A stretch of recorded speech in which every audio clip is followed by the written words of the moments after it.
Percentage কি 5 ওয়াক্ত মুসল্লির চাইতে তাদের সংখ্যা কম না আরো বেশি? আচ্ছা আসেন, আপনি প্রতিদিন 5 ওয়াক্তই পড়লেন, আরো 4 ওয়াক্ত মিলাইলেন রাসূলুল্লাহর অনুকরণে। আমরা তো কন্টিনিউ 4-5 ওয়াক্ত নামাজ পড়ি, আর আমাদের নবীজি যার জীবনের পূর্বাপর সকল গুনাহ আল্লাহ অগ্রিম ক্ষমার ঘোষণা করেছেন, সেই নবীজি কন্টিনিউ 9 ওয়াক্ত নামাজ পড়তেন। আমার জীবনের গুনার অন্ত নাই, আমি 7 দিনে 1 ওয়াক্ত পড়ি, আর আমার রাসূল যার জীবনের পূর্বাপর সকল গুনাহ অগ্রিম ক্ষমা, একে তো গুনাহই হয় নাই তারপরে আবার অগ্রিম ক্ষমা, সেই রাসূল দৈনিক কয় ওয়াক্ত নামাজ পড়তেন? 9 ওয়াক্ত। বুঝেন আমার রাসূল কোথায় আর আমরা কোথায়। এবার আসেন, এই যে একটা ফরজ নামাজ, এটা মোটামুটি আমাদের সকলেরই অ্যাকাউন্টে আছে, কিছু না কিছু আছে, কিন্তু এই নামাজের হালতটা কি, নামাজের খবরটাই কি? আমরা জানি নামাজ একটা ফরজ, কিন্তু এই ফরজটাকে আদায় করতে চাইলে আরো 13টা ফরজ লাগে। নামাজের বাহিরে ভিতরে, কথা বলেন, নামাজের বাহিরে ভিতরে নামাজের ওয়াজিব 14টি, কথা বলেন, নামাজের ওয়াজিব 14টি। এই 13 আর 14 কত? 27। এই 27টা কাজ যদি কোনো ব্যক্তি 2 রাকাত নামাজে কমপ্লিট করতে না পারে, তাহলে তার এক ফরজই আদায় হবে না। এরপরে আরো আছে 51টা সুন্নত, কথা বলেন, আরো আছে 51টা সুন্নত। আমাদের দেশের কিছু মানুষ এখনো এমন আছে যাদের সামনে সুন্নতের কথা বললে কেমন জানি একটু কপাল ঘোষ করে আর নাকটা একটু ভাঁজ করে। তাদের বক্তব্য হলো, আরে হুজুর, এদেশে ফরজ থাকতেছে না, আকীদা নষ্ট হচ্ছে, এই হচ্ছে সেই হচ্ছে, আপনারা এখন সুন্নাত নিয়ে আছেন। আমি আপনাদেরকে বলতে চাই, মনে রাখবেন, সুন্নতকে যে ছোট ভাবে, ও আসলে ফরজকেই চিনে নাই। সুন্নতকে যে ছোট ভাবে, ও আসলে কি চেনে নাই? সত্যি কথা বলেন তো দেখি, মায়ের দাম তো অনেক বেশি, তার পায়ের নিচে আমার জান্নাত, কিন্তু নানি, কথা বলেন না কেন? নানির তো আর কোনো মূল্য নাই। নানির মূল্য আছে নাকি? নানিরও মূল্য আছে, নানির মূল্য আছে। যেই মানুষটা নানিরে চেনে না, ও মা পায় কেমনে? যে নানিরে চিনে না, ও মা পায় কেমনে? ওর মা কি আসমান থেকে প্যাকেট হয়ে আসছে? যে নানিরে চেনে না, ও মা পাইলো কেমনে? যে সুন্নত চেনে না, ও ফরজ পাইলো কার কাছে? সুন্নত চেনে না, ও ফরজ পাইলো কার কাছে? ওর দাদায় প্যাকেট করে দিয়ে গেছে? কথা বলেন না কেন? ফরজের আহ্বান, ফরজের বার্তা আমার কাছে পৌঁছিয়েছেন কে? সুন্নতওয়ালা। কথা বলেন না কেন? কে পাঠিয়েছেন? মুহাম্মাদুর রাসূলুল্লাহ সাল্লাল্লাহু আলাইহি ওয়াসাল্লাম। উনি আমাকে নামাজ শিখিয়েছেন, উনি আমাকে রোজার আহ্বান করেছেন, উনি আমাকে যাকাতের পদ্ধতি শিখিয়েছেন, উনি আমাকে হজের ডিজাইন দিয়েছেন, উনি আমাকে নামাজ আদায় করার ডিজাইন দিয়েছেন। নবীজির ডিজাইনটাই তো সুন্নত।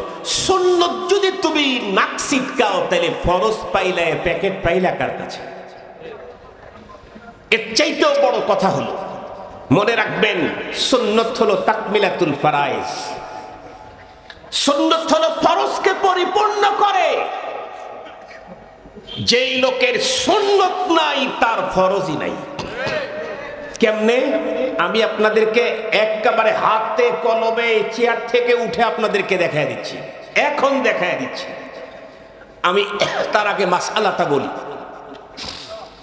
নামাজের ভিতরে বলেন তো দেখি, একটু ভুল টুল হইলে সৌসেজদা দিলে নামাজ সহি হয় না? হয় না? রোজার মধ্যে ভুল হইলেও তো সৌসেজদা দিলে রোজা ঠিক হয়ে যায়, তা হয় না? রোজার ভিতরে ভুল হইলে সৌসেজদা দিলে রোজা ঠিক হয় না? এই সিস্টেম আপনারা কার কাছ থেকে শিখছেন? কে জানাইছে আপনাকে?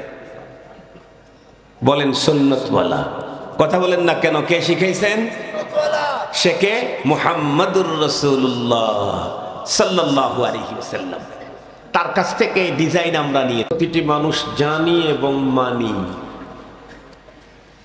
এবং এই ব্যাপারে তামাম ওয়ার্ল্ডের অতীতে বর্তমানে ভবিষ্যতেও দ্বিমত পোষণ করার একজন মানুষ কোনোদিন আসে নাই, এখন নাই, কিয়ামত পর্যন্ত আসবে না। সেটি হলো আমরা একদিন মরে যাব। কথা বলেন, আমরা একদিন এই বিষয়টার উপরে দ্বিমত করার মতো কোনো মানুষ অতীতেও কি ছিল? ফেরাউন, ইবলিস না, পৃথিবীর কেউ না। প্রত্যেকটি মানুষ এ কথা জানে এবং মানে, বিশ্বাস করে যে মৃত্যু আমার হবেই হবে। রবকে অস্বীকার করার লোকের অভাব নাই, সৃষ্টিকর্তাকে অস্বীকার করার লোকের অভাব নাই, কিন্তু স্রষ্টার এক সৃষ্টি মৃত্যু, এইটাকে অস্বীকার করবার মতো একজনও পৃথিবীতে আসে নাই, এখনো নাই, আসবেও না।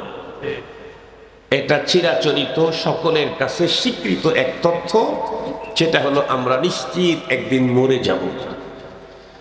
মরে যে যাব সেই টাইমটা কি ফিক্সড হয়ে আছে, না আগামী বছর বাজেটের পরে হবে? কথা বলেন না কেন? মরে যে যাব এই তারিখটা কি ফিক্সড হয়ে গেছে, নাকি 30 সালের পরে ওই ব্যাপারে মিটিং এর পরে সিদ্ধান্ত নেওয়া হবে কার মরণ কবে? এরকম কি? কেমন? আমি যখন মার পেট থেকে পৃথিবীতে এসেছি, না তারও আগে আমার আসা এবং যাওয়ার টিকিট কমপ্লিট। আমাদের এখানে মোহাম্মদুল্লাহ ভাই আছে, অনেক বড় হজের ব্যবসা করে, তাই না? মোহাম্মদুল্লাহ ভাই চিনেন না? আগামী দিনের ভাবি এমপি না দেবর এমপি? ভাবি এমপি। আমরা দোয়া করি আল্লাহ তাআলা খেলাফত যেন প্রতিষ্ঠা করে দেয়, যতটুকু পারি। হয়তো অনেক কিছু পারবো না, কিন্তু ওই যে কি কোনার ব্যাঙ নাকি পেশাব করে দিয়েছিল পানি নিবাবার জন্য, আমি হাদিস বলি নাই, তাফসীরও বলি নাই, বলছি না কি শব্দ যেভাবে বলি সেভাবে মনে নিবেন, এর সাথে বেশি নিয়েন না। কোনার ব্যাঙ নাকি হযরতে খলিলুল্লাহর জন্য আগুনে পেশাব করে দিয়েছিল, নাকি বলেছি। তো ওই রকম আমরা কিছু করতে পারবো না, তবে আমরা এতটুকুন তো করবই, যারাই দ্বীনের জন্য, ইসলামের জন্য সামনে আসে, আমি আমার জায়গা থেকে যতটুকুন শক্তি টোটালটাই ব্যয় করতে থাকবো ইনশাআল্লাহ। তো যে কথা বলতেছিলাম, কি জানি একটা কথা বলতেছিলাম, মাথা থেকে চলে গেল। কিন্তু মৃত্যু, মৃত্যু তো অবধারিত, এবং ওই ভাই ভালো বলতে পারবে। আপনারা টাকা দিয়েছেন, এখন মনে হয় 26 সালের হজের রেজিস্ট্রেশন চলতেছে, গভর্নমেন্ট সময়সীমা দিয়েছে। এখন হয়তো ভাইজান 30-35 হাজার টাকা নিবে রেজিস্ট্রেশনের, পরবর্তীতে আপনার কাছ থেকে টাকা নিবে। আপনি খালি বারবার জানতে চাবেন, ভাইজান ফ্লাইট কবে, ফ্লাইট কবে, ফ্লাইট কবে? কারণ ফ্লাইট ছাড়া তো মক্কায় যাওয়ার আপাতত আর কোনো সিস্টেম বাংলাদেশে অ্যাভেলেবেল নাই। 2-4 জন যেতে পারে, অ্যাভেলেবেল নেই। তো ফ্লাইট কবে, ফ্লাইট কবে? তো আপনি তো শুধু যেতে চান, কিন্তু মোহাম্মদুল্লাহ ভাই যখন টিকিট করবে শুধু যাওয়ার ডেটই দিবে না, সাথে সাথে আসার ডেটটাও দিয়ে দিবে। যাওয়ার ডেটের জন্য আপনি অনেক কিছু চাইবেন, আসার ডেটটা জানতে চায় না অনেকেই, কিন্তু যখনই যাওয়ার ডেট দেওয়া হবে তখনই আসার ডেট দেওয়া হবে। ঠিক তদ্রূপ এই পৃথিবীর প্রতিটি মানুষের মা, বাবা, চাচা, খালা সকলেই চেয়েছে, আল্লাহ তুমি আমার মেয়ের পেটে একটা দাও না, কবে আসবে আমার ঘরে নাতি, কবে আসবে আমার ঘরে নাতনি, কবে আসবে আমার ঘরে সন্তান, কবে আসবে আমার ঘরে ভাতিজা, কখন আসবে আমার ঘরে ভাগ্নে। এগুলি আবেদন করতে থাকে, কবে আসবে, কবে আসবে। তো যেদিন পাঠাবেন তার আগেই রব্বে কারীম আবার নিয়ে যাওয়ার ডেটটাও দিয়ে দিবেন। এজন্য অত বেশি খুশি হওয়ার কোনো সুযোগ নেই। যখন পাঠানের ডেট তখনই ব্যাক ডেট, চলে যাওয়ারও ডেট। প্রতিটি মানুষ পৃথিবীতে এসেছি চলে যাওয়ার ডেট নিয়ে এসেছি, আর সেই ডেট এমন যে পৃথিবীর কোন রাষ্ট্র কোন জায়গায় বন্যা, আগুন অথবা সংগ্রাম, আন্দোলন অথবা যুদ্ধের কারণে এই ডেট কখনো আগ পিছ হওয়ার কোনো সম্ভাবনা নেই। কোরআনে কারীম আল্লাহ তাআলা স্পষ্ট বলে দিয়েছেন, লিকুল্লি উম্মাতিন আজাল, লিকুল্লি উম্মাতিন আজাল, ইযা জাআ আজালুহুম লা ইস্তাখিরুনা মিনহু साअतन वला यस्तक़दिमून। मौत जिस दिन आ गई मुर्दा की हालत क्या हुई, रूह तन से उड़ गई मुर्दा की हालत क्या हुई। जब मलाकुल मौत आवेगे तुम्हारे सामने, फिर तुम्हें फुर्सत न मिलेगी लब हिलाने के लिए, फिर तुम्हें फुर्सत न मिलेगी लब हिलाने के लिए। कैसे कैसे ताजदारों पादशाह चल बसे, वो खजीना बाला खाना शान शौकत क्या हुई। कैसी कैसी खूबसूरत रानियां शहजादियां, तन बदन सब गल गया है शक्ल सूरत क्या हुई। ऐ बिरादर ज़ी जहानत रफ्तनास्त, ऐ बिरादर ज़ी जहानत रफ्तनास्त, जान बाइज़राइल आखिर दादानास्त। बाप भाई माँ बुहिन फर्जंद जन और यारगार, आशिक माशूक नौकर बंदे खिदमत गुजार। काम आने का नहीं, काम आने का नहीं, हर एक जुदा हो जाएगा, बल्कि एक एक उज़्ब दुश्मन जान का हो जाएगा। एक কথায় রব ব্যাকডেট দিয়েছেন, এটাকে পিছাবার কোনো সুযোগ নাই, আগায় আনারও কোনো সুযোগ নাই। তাম দুনিয়া মিলে সমস্ত পারমাণবিক অস্ত্র যদি আমাকে মারার জন্য ব্যয় করে, কসম আল্লাহ, রবের দেওয়া টাইমের আগে তাম দুনিয়া মিলে আমাকে মারতে পারবে না। আমি যদি ইচ্ছা করি আত্মহত্যা করার জন্য, সুইসাইড করার জন্য, তবুও আমি মরব না। আর রব যে ডেট দিয়েছেন তার আগে একটু 1 মিনিট পর পর্যন্ত পিছানের ক্ষমতা দুনিয়ার সব লাইফ সাপোর্ট দিয়াও হবে না। এখন মানুষ একেবারে জরুরি অবস্থায় চলে গেলে কি দেয়? লাইফ সাপোর্ট দেয়। পৃথিবীর সমস্ত লাইফ সাপোর্ট যদি আমার উপরে প্রয়োগ করে, কসম আল্লাহর 1 সেকেন্ড আমাকে দুনিয়াতে বেশি রাখতে পারবে না। তাহলে এতটুকুন তো আমাদের সকলের এ কথার উপরে কোনো সন্দেহ নেই যে আমাকে নির্ধারিত টাইমেই চলে যেতে হবে, এবং প্রতিনিয়ত যাচ্ছে। যারা গেছে এরকম অনেক মানুষকে আমরা পরপারে নিজ হাতে কবরে কবরস্থ করেছি। মিনহা খালাকনাকুম ওয়া ফিহা নুঈদুকুম ওয়া মিনহা নুখরিজুকুম তারাতান উখরা। বলেছিলাম যে কি, ও আরবি একটা গত পড়েছিলাম, কোরআন শরীফের আয়াত, এটার তর্জমা অনেকেরই জানা। ওই আয়াতের মধ্যে যখন তাকে মাটি দেই, তখনই কিন্তু আমি এ কথার স্লোগান দিয়েছি, ওয়া মিনহা নুখরিজুকুম তারাতান উখরা।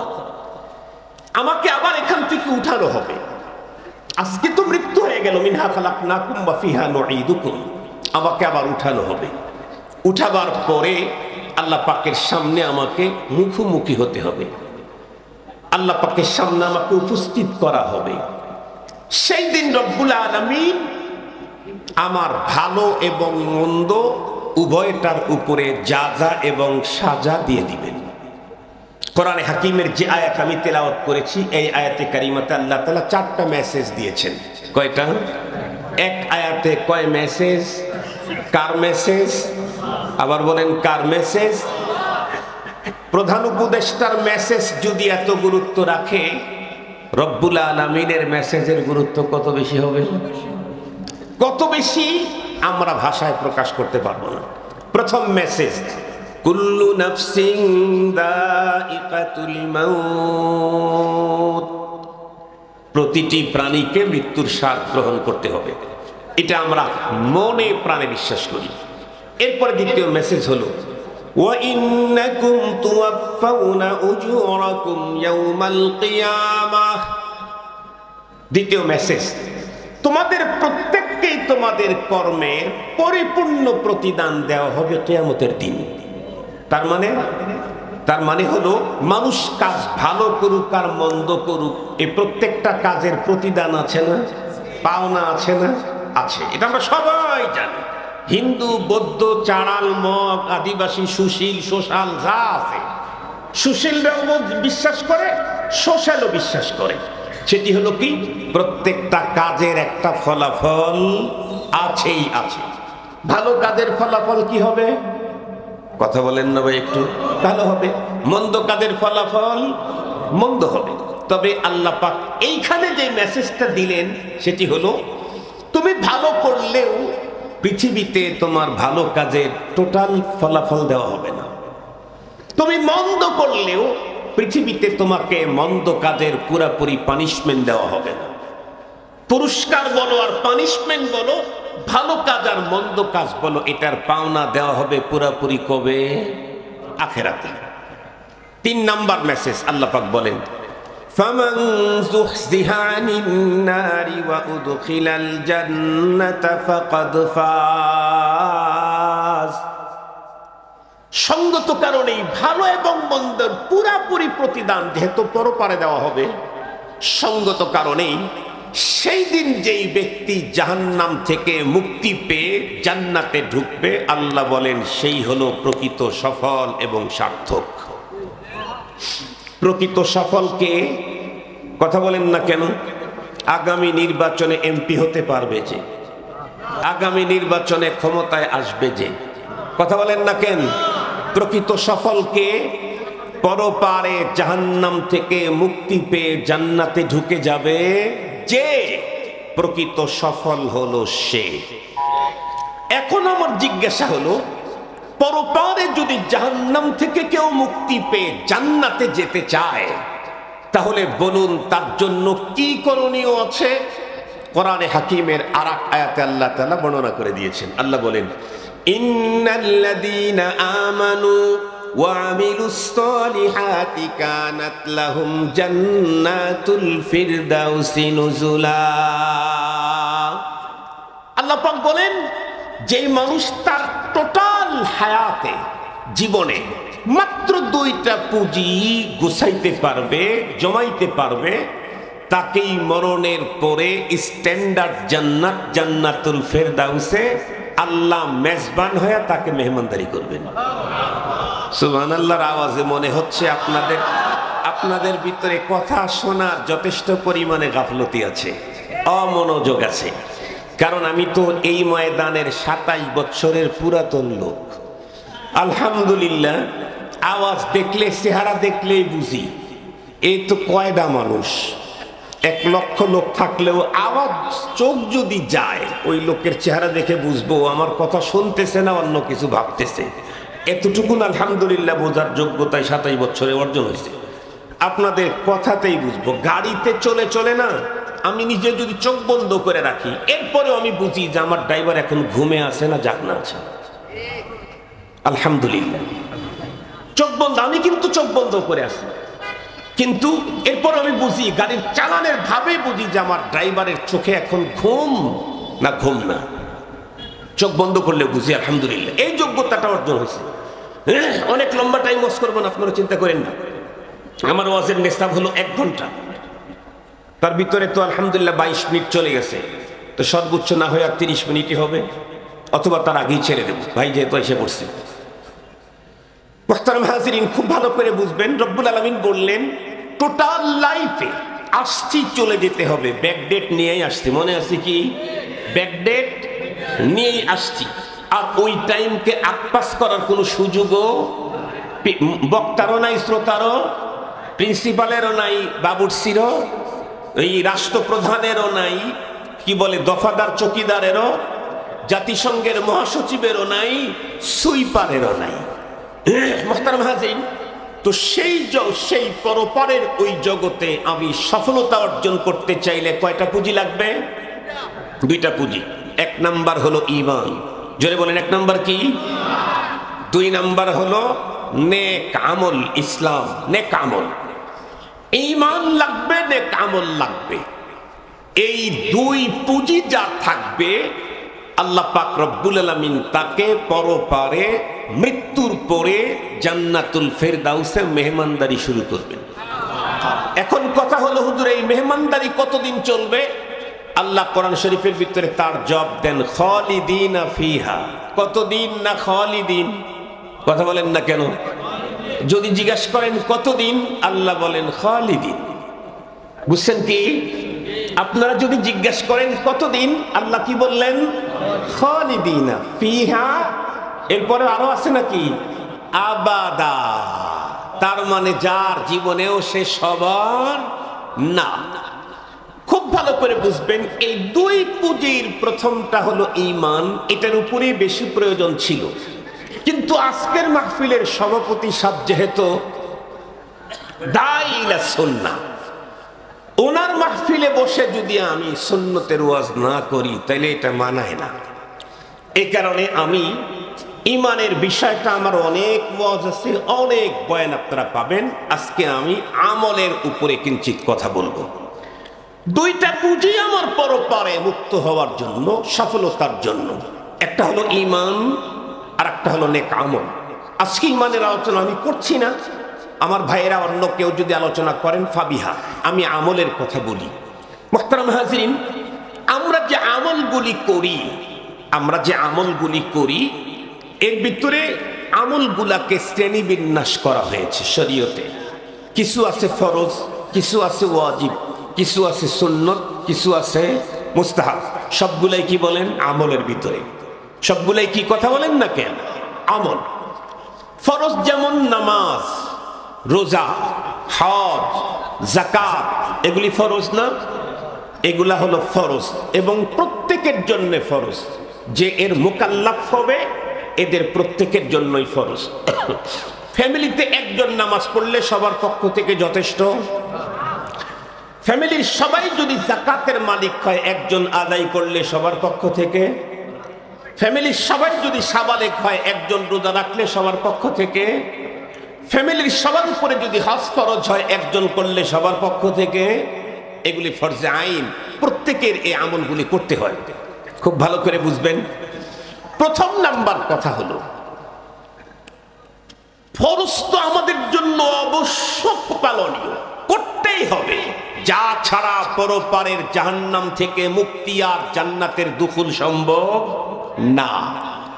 এখন আমি জিজ্ঞেস করি, যেই ফরজগুলি বড় বড় মোটা দাগের, সেই ফরজগুলি আমরা সবাই পালন করার যোগ্যতা রাখি কি না? এখানে কত পার্সেন্ট লোক হজ করেছেন? হাত উঠান তো দেখি। হাজি কতগুলা? ফরজ হজ করেছেন কয়জন লোক? একটু হাত তুলেন না যারা হজ করছেন। ফরজ হজ করেছেন এরকম কারা হাত একটু লম্বা করে করেন? লম্বা সফর করছেন বাংলাদেশ থেকে মক্কা মদিনা, দেখছেন আপনারা? হাত দেখেছেন তো? হাত নামান, হাত নামান। তাহলে এখানে অধিকাংশ মানুষের হজ যে ফরজ, যে পুঁজি, এই পুঁজিটা ওনাদের, কথা বলেন, অ্যাকাউন্টে নেই। কেন নেই? হুজুর এই ব্যাংকের ওনাদের কি নাই জানি বলে, অ্যাকাউন্টই খোলা হয় না, ওনাদের উপরে ফরজ হয় না, অথবা হয়েছে করে নাই। আচ্ছা, যাকাত দিয়েছেন রমজান মাসে, কত লোক হিসাব করে পাই টু পাই কত লোক এখানে যাকাত আদায় করেছেন? ফিতরার কথা বলি নাই, যাকাত। আমার মনে হয় হাত আরো কম উঠবে। হজে যাও উঠেছিল, এখন তাও কম। আচ্ছা, জিহাদ করেছেন কতগুলা লোক? জিহাদ একেবারে স্টেজ থেকে শুরু করে নিয়ে জিহাদি আমনে বাংলাদেশে অনেক আছে। বিশেষ করে বক্তা হইলে জিহাদি হইতে আর ওই রণাঙ্গনে যাওয়া লাগে না। বক্তা হইলেই জিহাদি হওয়া যায়, শর্ট পদ্ধতিতে জিহাদি হওয়া এখানেও নাই। আচ্ছা, ঠিক আছে, আমাদের মোটমাট পুঁজি কি এখন? তাইলে মোটমাট বড় পুঁজির মধ্যে হলো প্রতিদিনের একটা আমল আছে, সেটা হলো নামাজ। আর বাৎসরিক একটা আমল আছে, সেটা হলো রোজা। কথা বলেন না কেন? এই দুইটা আমল ফরজ মোটামুটি আমাদের আছে। একটা কন্টিনিউ আমল আর একটা বাৎসরিক আমল। খুব ভালো করে বুঝবেন, যে দুইটা আছে দুইটার একটা নিয়ে আজকে কথা বলবো আমি। তার মধ্যে কন্টিনিউ যে আমলটা আমাদের আছে আমরা করি সেটি হলো নামাজ। সেই নামাজ যেটা আমাদের কন্টিনিউ আমল, প্রতিদিন কয়বার? কিন্তু বলেন তো দেখি, আমাদের সমাজে এমন মুসলিম আছে না যে আমলটা প্রতিদিন 5 বার করার কথা ছিল, সেই আমলটা সে 7 দিনে করে একবার? এরকম লোক আছে না নাই? প্রতিদিন কতবার করার কথা ছিল, সে প্রতিদিন 5 বার করে না, 7 দিনে একবার। তার মানে শুধু জুমার নামাজ পড়ে। এরকম মুসল্লি তো আপনাদের এলাকায় নাই? পার্সেন্টেজ কি 5 ওয়াক্ত মুসল্লির চাইতে তাদের সংখ্যা কম না আরো বেশি? আচ্ছা আসেন, আপনি প্রতিদিন 5 ওয়াক্তই পড়লেন, আরো 4 ওয়াক্ত মিলাইলেন রাসূলুল্লাহর অনুকরণে। আমরা তো কন্টিনিউ 5 ওয়াক্ত নামাজ পড়ি, আর আমাদের নবীজি যার জীবনের পূর্বাপর সকল গুনাহ আল্লাহ অগ্রিম ক্ষমার ঘোষণা করেছেন, সেই নবীজি কন্টিনিউ 9 ওয়াক্ত নামাজ পড়তেন। আমার জীবনের গুনার অন্ত নাই, আমি 7 দিনে 1 ওয়াক্ত পড়ি, আর আমার রাসূল যার জীবনের পূর্বাপর সকল গুনাহ অগ্রিম ক্ষমা, একে তো গুনাহই হয় নাই তারপরে আবার অগ্রিম ক্ষমা, সেই রাসূল দৈনিক কয় ওয়াক্ত নামাজ পড়তেন? 9 ওয়াক্ত। বুঝেন আমার রাসূল কোথায় আর আমরা কোথায়। এবার আসেন, এই যে একটা ফরজ নামাজ, এটা মোটামুটি আমাদের সকলেরই অ্যাকাউন্টে আছে, কিছু না কিছু আছে, কিন্তু এই নামাজের হালতটা কি, নামাজের খবরটাই কি? আমরা জানি নামাজ একটা ফরজ, কিন্তু এই ফরজটাকে আদায় করতে চাইলে আরো 13টা ফরজ লাগে। নামাজের বাহিরে ভিতরে, কথা বলেন, নামাজের বাহিরে ভিতরে নামাজের ওয়াজিব 14টি, কথা বলেন, নামাজের ওয়াজিব 14টি। এই 13 আর 14 কত? 27। এই 27টা কাজ যদি কোনো ব্যক্তি 2 রাকাত নামাজে কমপ্লিট করতে না পারে, তাহলে তার এক ফরজই আদায় হবে না। এরপরে আরো আছে 51টা সুন্নত, কথা বলেন, আরো আছে 51টা সুন্নত। আমাদের দেশের কিছু মানুষ এখনো এমন আছে যাদের সামনে সুন্নতের কথা বললে কেমন জানি একটু কপাল ঘোষ করে আর নাকটা একটু ভাঁজ করে। তাদের বক্তব্য হলো, আরে হুজুর, এদেশে ফরজ থাকতেছে না, আকীদা নষ্ট হচ্ছে, এই হচ্ছে সেই হচ্ছে, আপনারা এখন সুন্নাত নিয়ে আছেন। আমি আপনাদেরকে বলতে চাই, মনে রাখবেন, সুন্নতকে যে ছোট ভাবে, ও আসলে ফরজকেই চিনে নাই। সুন্নতকে যে ছোট ভাবে, ও আসলে কি চেনে নাই? সত্যি কথা বলেন তো দেখি, মায়ের দাম তো অনেক বেশি, তার পায়ের নিচে আমার জান্নাত, কিন্তু নানি, কথা বলেন না কেন? নানির তো আর কোনো মূল্য নাই। নানির মূল্য আছে নাকি? নানিরও মূল্য আছে, নানির মূল্য আছে। যেই মানুষটা নানিরে চেনে না, ও মা পায় কেমনে? যে নানিরে চিনে না, ও মা পায় কেমনে? ওর মা কি আসমান থেকে প্যাকেট হয়ে আসছে? যে নানিরে চেনে না, ও মা পাইলো কেমনে? যে সুন্নত চেনে না, ও ফরজ পাইলো কার কাছে? সুন্নত চেনে না, ও ফরজ পাইলো কার কাছে? ওর দাদায় প্যাকেট করে দিয়ে গেছে? কথা বলেন না কেন? ফরজের আহ্বান, ফরজের বার্তা আমার কাছে পৌঁছিয়েছেন কে? সুন্নতওয়ালা। কথা বলেন না কেন? কে পাঠিয়েছেন? মুহাম্মাদুর রাসূলুল্লাহ সাল্লাল্লাহু আলাইহি ওয়াসাল্লাম। উনি আমাকে নামাজ শিখিয়েছেন, উনি আমাকে রোজার আহ্বান করেছেন, উনি আমাকে যাকাতের পদ্ধতি শিখিয়েছেন, উনি আমাকে হজের ডিজাইন দিয়েছেন, উনি আমাকে নামাজ আদায় করার ডিজাইন দিয়েছেন। নবীজির ডিজাইনটাই তো সুন্নত। সুন্নত যদি তুমি নাক সিটকাও, তাহলে ফরজ পাইলে প্যাকেট পাইলা কার কাছে? এর চাইতেও বড় কথা হলো, মনে রাখবেন, সুন্নত হলো তাকমিলাতুল ফারাইজ। সুন্নত হলো ফরজকে পরিপূর্ণ করে। যেই লোকের সুন্নত নাই, তার ফরজই নাই। কেমনে? আমি আপনাদেরকে একেবারে হাতে কলমে চেয়ার থেকে উঠে আপনাদেরকে দেখায় দিচ্ছি, এখন দেখায় দিচ্ছি। আমি তার আগে মাসআলাটা বলি। নামাজের ভিতরে বলেন তো দেখি, একটু ভুল টুল হইলে সৌসেদা দিলে নামাজ সহি হয় না? হয় না? রোজার মধ্যে ভুল হইলেও তো সৌসেদা দিলে রোজা ঠিক হয়ে যায়, তা হয় না? রোজার ভিতরে ভুল হইলে সৌসেদা দিলে রোজা ঠিক হয় না? এই সিস্টেম আপনারা কার কাছ থেকে শিখছেন? কে জানাইছে আপনাকে? বলেন সুন্নতওয়ালা, কথা বলেন না কেন? কে শিখাইছেন? সে কে? মুহাম্মাদুর রাসূলুল্লাহ সাল্লাল্লাহু আলাইহি ওয়াসাল্লাম। তার কাছ থেকে এই ডিজাইন আমরা নিয়ে, প্রথমে আস্তে বলতেন, পরে কণ্ঠ চিরায় বলতেন। কেন? কোন সাহাবী এই কাজ করেন নাই, কিন্তু ওই সাহাবী এই কাজ করেছেন। কেন? কারণ হলো এই সাহাবী যখন ছোট ছিল, একেবারে ছোট, এই সময় মহানবী সাল্লাল্লাহু আলাইহি ওয়াসাল্লাম কোন এক জায়গা থেকে সফর থেকে আসতেছিলেন। পথের ভিতরে তখন গোপন গোপনে নামাজ কালাম হয়।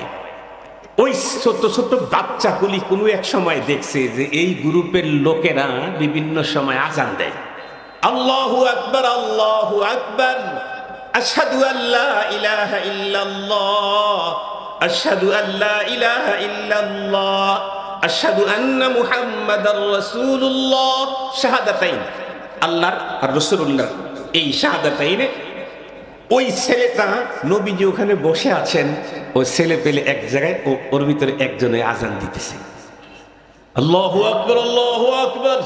সৌদি আরবের মানুষ তো মাতৃভাষার ওদের সুরসার ভিন্ন রকমের। নবী আলাইহিস সালামের সুন্দর কণ্ঠ শুনে নবীজি ডাক দিলেন, পিছিয়ে আসতে, কাছে আসতে।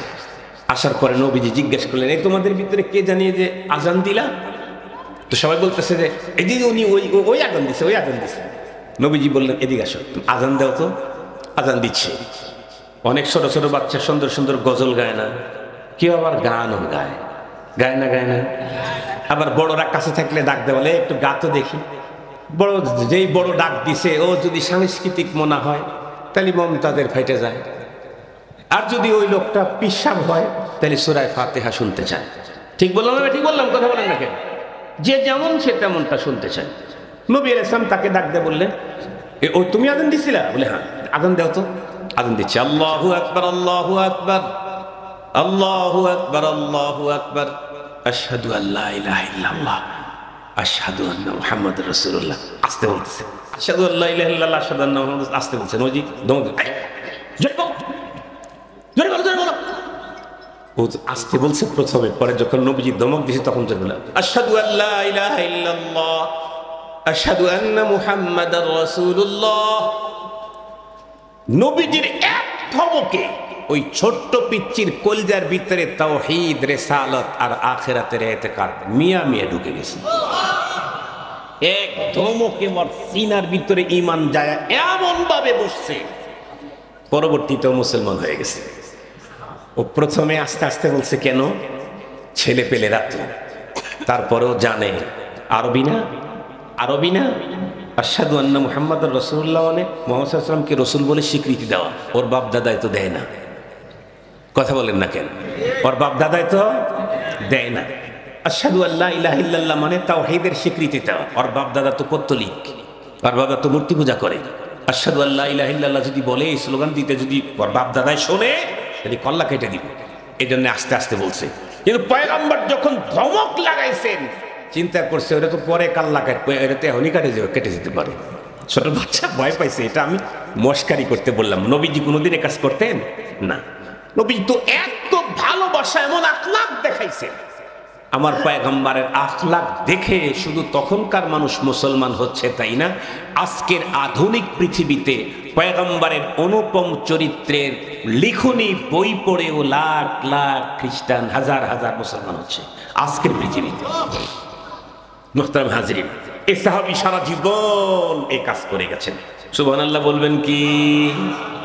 পয়গম্বর সাল্লাল্লাহু আলাইহি ওয়াসাল্লামের প্রত্যেকটা শব্দের ভিতরে, প্রত্যেকটা কথার ভিতরে, প্রত্যেকটা চাউনির ভিতরে কি পরিমাণে পাওয়ার আর এর কি পরিমাণে দাম। নবীজি ধমক দিয়ে তাকে আবার বলাইছেন, এটাই বাস এটাই তার জীবনের সফলতার জন্য কাজ হয়ে গেছে। সারা জীবন সেটা মেনে চলছেন ওই সাহাবী। তাকে জীবনে কেউ দুইবার শাহাদাতাইন দুইবার বলাইতে পারে নাই। সারা জীবন উনি আজান দিছেন এক সিস্টেমে। কেন? বলে এটাই আমার জীবনের সফলতা। জাহান্নাম থেকে মুক্তি পেয়ে জান্নাতে যাওয়ার এই ধমক আর এই চারটা সাক্ষী ছিল আমার মূল জিনিস। এই জন্য মুহতারাম হাজিরিন, আসেন আমরা পয়গম্বরের সুন্নতকে অক্ষরে অক্ষরে মানি। রাজি আছি ইনশাআল্লাহ? রাজি আছি ইনশাআল্লাহ? আপনারা বলেন তো দেখি, যার কাছে 5 আছে তার কাছে 1 আছে না নাই? 1 আছে তো আছে, কয়টা আছে? 5টা আছে। কথা বলেন না কেন? যার কাছে 5 আছে তার কাছে 1 আছে না নাই? আছে তো আছে। আমাদের কিছু ভুলের কারণে শেষে সাজদায়ে সহু দিলে নামাজ ঠিক হয়, কিন্তু সাজদায়ে সহু দিয়া কখনো রোজার যাকাত ঠিক করা যায় না। নামাজের যেগুলি ফরজ আছে, এই ফরজ 13টার কোনো একটা যদি কোনো ব্যক্তি নিজের ইচ্ছায় অথবা ভুলে ছেড়ে গেছে অথবা ছেঁড়া পড়ছে, তাতে কয়টা সহু সেজদা দিলে নামাজ ঠিক করা যাবে? কেন 2, 4, 6টা দিলে হবে না? হবেই না। কি করতে হবে? নামাজ আবার নতুন করে ঘুরে পড়তে হবে। ওয়াজিব যদি নিজের ইচ্ছায় ছেড়ে দেয়, তাহলে কয়টা সহু সেজদা দিলে নামাজ ঠিক হয়ে যাবে? আরে কথা বলেন। হবে না, হবে না। নিজের ইচ্ছায় যদি ছেড়ে দেয় ওয়াজিব, তাহলে কিয়ামত পর্যন্ত 2 রাকাত নামাজকে রিপিট করার জন্য কিয়ামত পর্যন্ত সহু সেজদা দিয়ে হবে না। সহু সেজদা কখন? সুন্নত ছাড়া পড়লেই সহু সেজদা দেয়। কথা বলেন না কেন? আমাদের এক হুজুরের কাছ থেকে শুনছি যে এক আল্লাহর বান্দা ইমামতি করতেছে, তো মোটামুটি খুব বেশি মুসল্লি না, তবে মুসল্লিরা ভালো। ইমাম সাহেব হঠাৎ মানে নামাজের সাহেব সহু সেজদা দিয়েছে। মুসল্লিরা চিন্তা করলো, সব যেহেতু জানতা মানুষ, এই জন্য জিজ্ঞেস করছে, হুজুর নামাজের ভিতরে তো আমাদের তো নজরে সহু সেজদা করার মতো কোনো কিছু তরক হয় না, আপনি সহু সেজদা দিলেন কেন? আরে বেটা বুঝলে না, 2য় রাকাতে আমার বাই হয়ে গেছে। আপনি বলেন তো দেখি, 2য় রাকাতে বাই হইলে শেষের 4র্থ রাকাতের পরে সেজদায়ে সহু দিলেই নামাজ হয়? আর একটু জোরে বলেন। বোঝা গেল সেজদায়ে সহু দিয়া সব নামাজ রিপিট করা, সব ভুল সেজদায়ে সহু দিয়া কমপ্লিট করা যায় না। মুহতারাম হাজিরিন, ওয়াজিব যদি ভুলে ছাড়া পড়ে, তাহলে সেজদায়ে সহু দিলে নামাজ হয়। যদি সেজদায়ে সহু না দেয়, তাহলে নামাজ হবে না। এখন আপনাদের কাছে আমি মাসআলা জিজ্ঞেস করি, বলুন তো দেখি, 2 সেজদার মাঝখানে সোজা হয়ে বসা এটা সুন্নত না ফরজ না ওয়াজিব? ওয়াজিব। রুকু থেকে সোজা হয়ে দাঁড়ানো এটা সুন্নত না ফরজ না ওয়াজিব? ওয়াজিব। কতটুকুন পরিমাণ সোজা হয়ে বসতে হবে, দাঁড়াতে হবে? কমপক্ষে 1 তসবিহ পরিমাণ। 3 তসবিহ পরিমাণ যদি আপনি দাঁড়ান বসেন, সেটা হবে সুন্নত মুস্তাহাব। কিন্তু 1 তসবিহ পরিমাণ সুবহানাল্লাহ এই শব্দটা বলতে যতটুকুন সময় লেগেছে, এতটুকুন আপনাকে সোজা হতে হবে আর কি। সোজা হইতে চাইলে এতটুকু সময় লাগবে। সোজা না হয়ে যদি কেউ রুকুতে যায়, তাহলে তার ওয়াজিবটা তরক হয়ে গেল না ইচ্ছায় তরক করে ফেললো? এখন যদি এই লোক কিয়ামত পর্যন্ত সহু সেজদা দেয়, তাহলে তার নামাজ হবে না। শেখুল হাদিস আল্লামা আজিজুল হক রহমাতুল্লাহি আলাইহি, আমার উস্তাদে মুহতারাম, হযরত বলতেন যে সালাফি যারা, আহলে হাদিস যারা, তারা কিছু জায়গাতে কিছু দোয়া দরুদ সুন্নতের উপরে আমল করার কারণে তাদের নামাজটা আমাদের নামাজের তুলনায় নষ্ট কম হয়।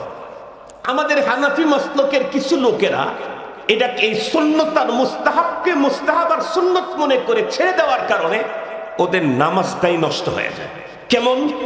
যেমন হলো, হুজুর বলতেন রুকু থেকে সোজা হয়ে যখন দাঁড়াবে, তখন একটা দোয়া আছে না নাই? দোয়া এক রকমের না, দোয়া আছে, কিন্তু দোয়ার আলফাজ ভিন্ন রকমের। রব্বানা লাকাল হামদ, আল্লাহুম্মা রব্বানা লাকাল হামদ, রব্বানা ওয়া লাকাল হামদ, আল্লাহুম্মা রব্বানা ওয়া লাকাল হামদ। তারপরে আছে রব্বানা লাকাল হামদ হামদান কাসীরান তাইয়িবান মুবারাকান ফীহি। এখন আপনারা বলেন, যেই লোকটা রুকু থেকে সোজা হয়ে রব্বানা লাকাল হামদ হামদান কাসীরান তাইয়িবান মুবারাকান ফীহি বলল, এই লোকের এই ওয়াজিব তরক খাওয়ার আর কোনো সুযোগ? আর জোরে বলেন, কোনো সুযোগ? কোনো সম্ভাবনা থাকলো না। যে পড়লো না তার কি হলো এটা একটু পরে বলি। দুই রুকুর মাঝখানে, দুই সিজদার মাঝখানে দোয়া আছে না নাই? আল্লাহুম্মা গফিরলি ওয়ারহামনি ওয়াহদিনি ওয়াআফিনি ওয়ারযুকনি। কয়টা দোয়া আবেদন? কথা বলেন, কয়টা আবেদন?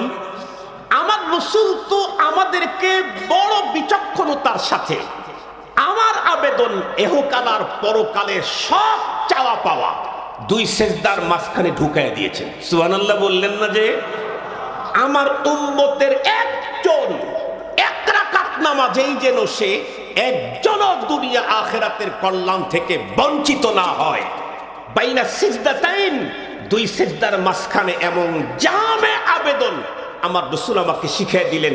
আল্লাহুম্মা ফিরলি, আল্লাহ আপনি আমাকে মাফ করেন। ওয়ারহামনি, আল্লাহ আপনি আমাকে দয়া করেন। তারপরে ওয়াহদিনি, আল্লাহ আপনি আমাকে হেদায়েত দান করেন। তারপরে ওয়ারযুকনি, আল্লাহ আপনি আমাকে রিজিক দান করেন। ওয়াআফিনি, আপনি আমাকে সুস্থ রাখেন। বলেন তো দেখি, এই পাঁচটা যদি কারো হকে কবুল হয়, দুনিয়া আর আখিরাতে এক্সেস কিছু লাগে কি? সেই দোয়াটা ঢুকায় দিবেন কোন জায়গায়? বাইনা সিজদাতাইন, দুই সিজদার মাঝখানে।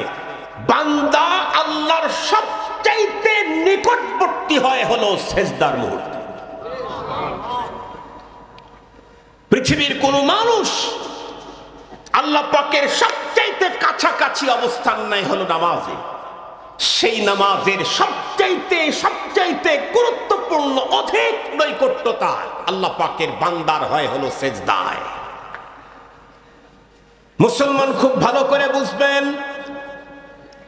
এই কারণেই তো আমাদের পয়গম্বর মহানবী সাল্লাল্লাহু আলাইহি ওয়াসাল্লাম দুই সিজদার মাঝখানে প্রতিটি উম্মতদেরকে তার নামাজের দুই সিজদার মাঝখানে দুনিয়া আখিরাতের কমপ্লিট সফলতা অর্জনের আবেদন যাতে মঞ্জুর অবশ্যই হয়, এমন একটা মুহূর্তে দরখাস্ত ঢুকে দিলেন, যেই মুহূর্তে বন্ধুরা আমার দরখাস্ত নাকচ করবার কোনো সম্ভাবনাই নাই।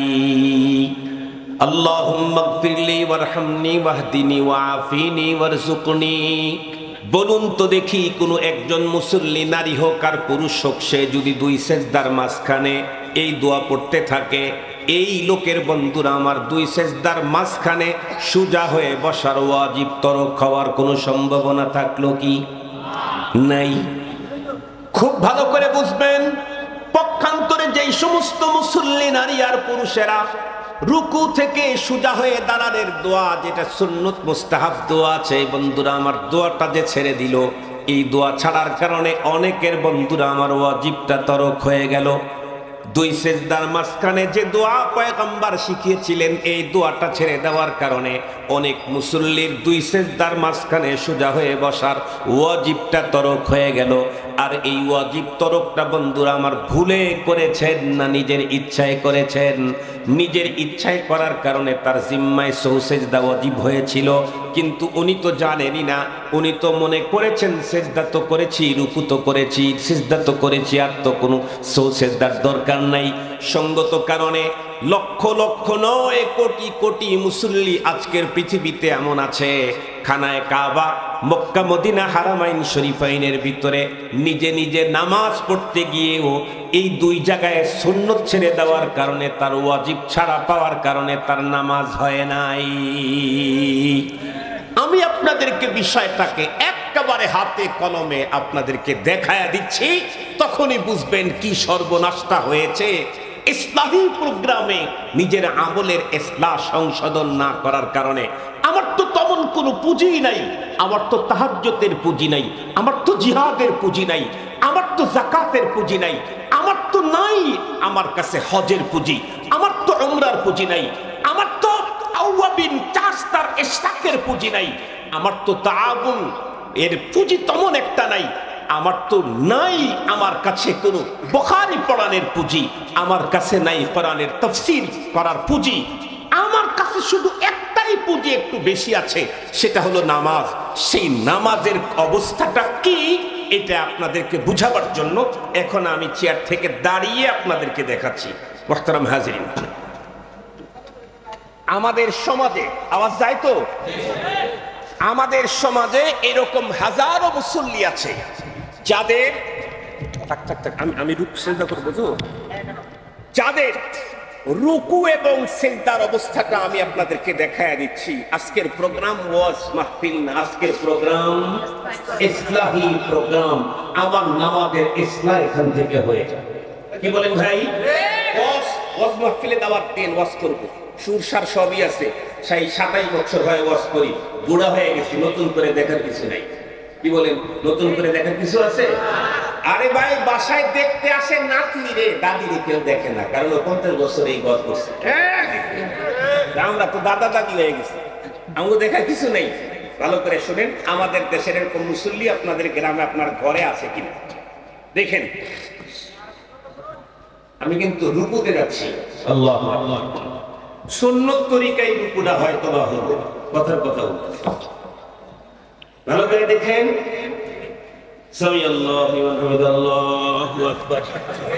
এরকম মুসল্লি কি আপনাদের ময়মনসিংহে আছে? দেখেছেন? আপনারা নিজেরাই না তো,